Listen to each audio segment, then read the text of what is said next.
नमस्कार। चलिए देखते हैं क्वेश्चन फोर्थ में क्या क्या रखा है एक्सरसाइज 11.1 का class 8।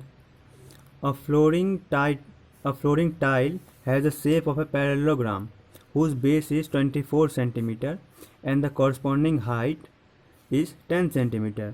How many such tiles are required to cover a floor of area 1080 metre square. देखिए इस क्वेश्चन में ना एक पैरेललोग्राम दे रखा है, इस तरह का मान लीजिए।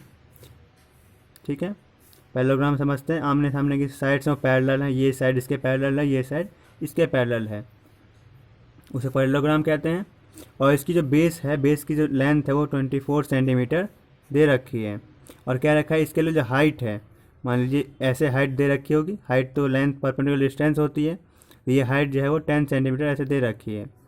ठीक है, और क्या रखा है, how many such tiles are required to cover. एक फ्लोर है बहुत बड़ा सा, मान लीजिए इस तरह का, उस फ्लोर पे ऐसे बहुत सारे टाइल्स को लगाना है। इससे पैरेललोग्राम मान लीजिए टाइल्स देखे होंगे आपने, इसे टाइल्स सब लगाने हैं इसी लेंथ के।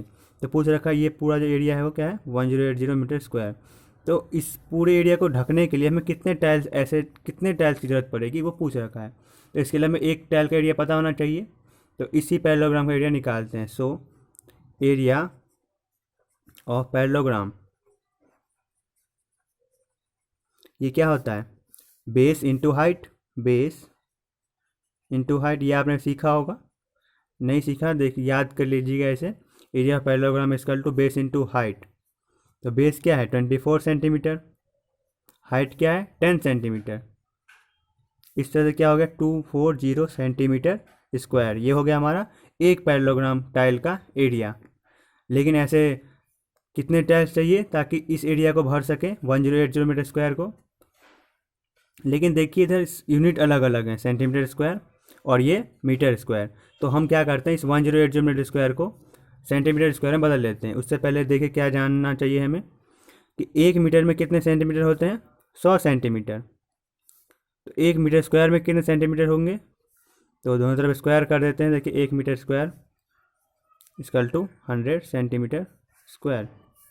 इससे क्या हुआ, 1 मीटर स्क्वायर, ये देखिए 1 मीटर स्क्वायर इक्वल टू, ये डबल जीरो है तो स्क्वायर हो जाएगा, तो क्या हो जाएगा 40 सेंटीमीटर स्क्वायर। तो इस तरह से एक मीटर में तो 100 सेंटीमीटर होते हैं, लेकिन जब एक मीटर स्क्वायर से हम एक मीटर स्क्वायर से सेंटीमीटर स्क्वायर में बदलते हैं तो 4 जीरो लग जाते हैं।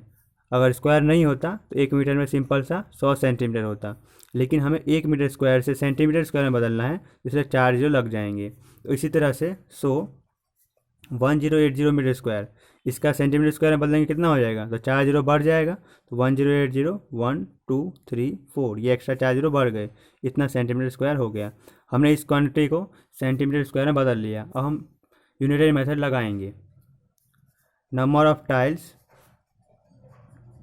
Required to cover area of 1080 metre square, लेकिन सेंटीमीटर स्क्वायर में लिखना पड़ेगा हमें 1080, और 4 जो लगाया था हमने अलग से, सेंटीमीटर स्क्वायर अपॉन में एक टाइल का एरिया कितना है, तो 240 सेंटीमीटर स्क्वायर। ये आपने यूनिटरी मेथड पढ़ा होगा कि अगर इस एरिया को ढकने के लिए एक टाइल का एरिया दे रखा है तो हमें नंबर ऑफ टाइल्स निकल जाएंगी। तो डिवाइड करेंगे, 0 0 कैंसिल हो जाएगा, 8 से डिवाइड कर देंगे, 24 से नहीं हो पा रहा, 8 से 24 हटेगा मान 9 10 अपने 40, और फिर 1 2 3 0 आ जाएगा।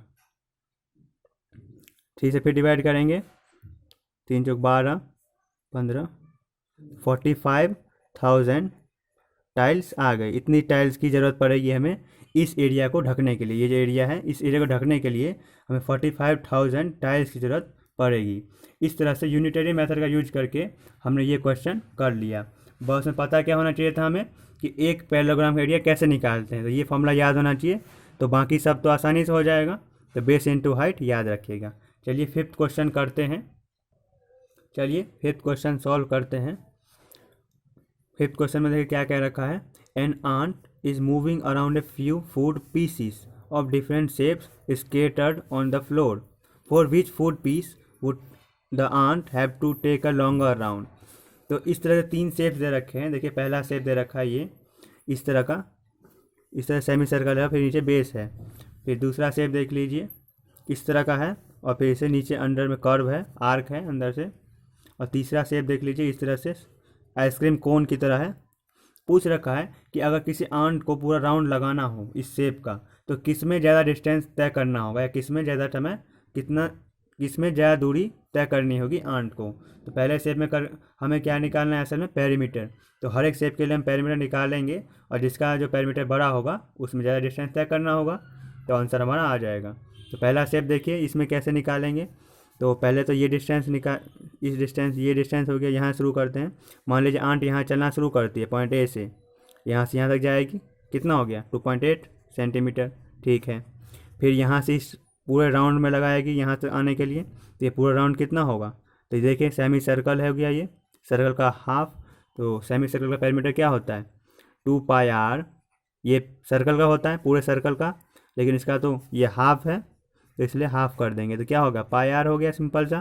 तो 2.8 प्लस πr, पाई की वैल्यू क्या रखें 22/7, और रेडियस क्या हो जाएगा, देखिए ये सेमी सर्कल का पूरा डायमीटर कितना है 2.8, तो रेडियस क्या होता है हाफ होता है इसका, तो क्या हो जाएगा हाफ, 2 से डिवाइड कर देंगे, 2 × 2 तो 1.4 सेंटीमीटर। तो इसका रेडियस क्या हो गया 1.4 हो जाएगा। और सेम वही डिस्टेंस इधर भी होगा, चाहे इधर ले जाएं चाहे इधर ले जाएं, रेडियस सेम होता है, तो 1.4 इधर भी हो जाएगा। तो 1.4 लिख देते हैं इधर, तो इधर डिवाइड करेंगे इधर, 7 दूनी 0.2 आ जाएगा। 2.8 प्लस 22 दूनी 44, 4.4, एक के बाद पॉइंट है इसलिए एक के बाद पॉइंट लगा दिया। अब ऐड करेंगे तो 8 4 12 7.2 सेंटीमीटर, इतना डिस्टेंस तय करना होगा अगर आंट यहाँ चलना शुरू करती है और फिर वापस घूम के यहाँ पर आती है। चलिए दूसरे शेप में देखते हैं उसमें कैसे निकालेंगे। तो इसमें मान लीजिए आंट यहाँ से चलना शुरू करती है पॉइंट ए से, तो यहाँ तक जाएगी, फिर यहाँ तक जाएगी, फिर यहाँ तक, और फिर वहाँ से राउंड लेगी अंदर तक, फिर यहाँ आएगी। तो पहले ये डिस्टेंस कितना हो जाएगा, जो ये होगा ये डिस्टेंस कितना है 1.5, तो ये भी 1.5, तो 1.5 सेंटीमीटर। फिर यहाँ से यहाँ जाएगी, वो कितना होगा, देखिए नीचे 2.8 दे रखा है, तो इतना ये भी 2.8 होगा, 2.8 और ये 1.5। और फिर यहाँ से यहाँ तक जाएगी तो कितना हो जाएगा, फिर से 1.5 सेंटीमीटर। और फिर यहाँ से यहाँ तक इस आर्क का निकालेंगे, इस आर्क का देखिए पूरा डायमीटर है ये 2.8, तो रेडियस कितना हो जाएगा, रेडियस 1.4। अभी निकाला हमने 2.8 का हाफ कितना होता है 1.4, क्योंकि डायमीटर का हाफ होता है रेडियस, और वही सेम डिस्टेंस इधर भी होगा 1.4 रेडियस है। तो कैसे निकालते हैं, तो πr होता है सेमी सर्कल का, अगर आर का लेंथ निकालें तो πr मतलब 22/7 इंटू आर कितना निकाला 1.4, 7 दूनी 14, 0.2 आ गया, 0.2 को हम 22 से मल्टीप्लाई करेंगे तो कितना हो जाएगा 4.4। तो इस तरह से हम इस तीनों डिस्टेंस में इसको जोड़ देंगे तो क्या हो जाएगा, देखिए 1.5 प्लस 2.8 प्लस 1.5 प्लस 4.4, इस तरह से हमारा आंसर आ जाएगा 10.2 सेंटीमीटर। ऐड कर लीजिए आप, कैसे ऐड करेंगे, तो देखिए 1.5 ऐसे जोड़ के दिखाता हूँ मैं, फिर 2.8 फिर 1.5 फिर 4.4। तो देखिए पॉइंट की इधर का सबको जोड़ते हैं और पॉइंट नीचे पॉइंट लिखेंगे, तो 8 5 13, 13 5 18, 19 20 21 22, 22 हो गया, हासिल कितना 2 बच गया, कैरी 2 रखेंगे, तो 2 1 3 4 5 6 4 10, तो 10.2 सेंटीमीटर हो गया। इसका लेंथ हो गया, मतलब इसमें आंट को ज़्यादा डिस्टेंस तय करना पड़ेगा।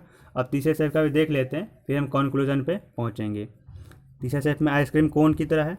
चलिए मान लीजिए यहाँ से शुरू करती है चींटी चलना, तो यहाँ से यहाँ तक जाएगी, तो ये 2 सेंटीमीटर हो गया। फिर यहाँ से यहाँ तक जाएगी, तो ये 2 सेंटीमीटर हो गया, दे रखा है हमें। फिर ये आर्क के अराउंड चक्कर लगाएगा, ये सेमी सर्कल हो गया। इसका डायमीटर कितना है पूरा 2.8, देखिए इधर दे रखा है पूरा डिस्टेंस, ये पूरा डिस्टेंस 2.8 है। तो इसका हाफ रेडियस होगा, कितना हो जाएगा 1.4, वही सेम डिस्टेंस इधर भी होगा। तो इस आर्क का लेंथ कितना हो जाएगा, सेम πr हो जाएगा 22/7 इंटू आर 1.4 हो जाएगा, सिंपल रखेंगे। तो पिछले क्वेश्चन की तरह 4.4 सेंटीमीटर हो जाएगा। तो 2 + 2 + 4.4, तो 2 2 4, 4 + 4.4 सम करेंगे तो 8.4 सेंटीमीटर हो जाएगा। तो इस तरह से हमने देखिए तीसरे का भी डिस्टेंस निकाल लिया। तो आंट को किस फिगर में या किस पीस में ज़्यादा डिस्टेंस तय करना पड़ेगा, तो वो होगा बी, तो हमारा बी वाला जो डायग्राम है इसमें 8 को जो डिस्टेंस तय करना पड़ेगा। देखिए 10.2 इसमें है, पिछले वाले में हमारा आया था 7.2 और लास्ट वाले में कितना आया था 8.4। तो असल में बी जो डायग्राम है, बी जो पीस है, उस फूड पीस में डिस्टेंस तय करना होगा। इस तरह से एक्सरसाइज 11.1 ख़त्म होता है। अगले वीडियो में हम एक्सरसाइज 11.2 की बात करेंगे।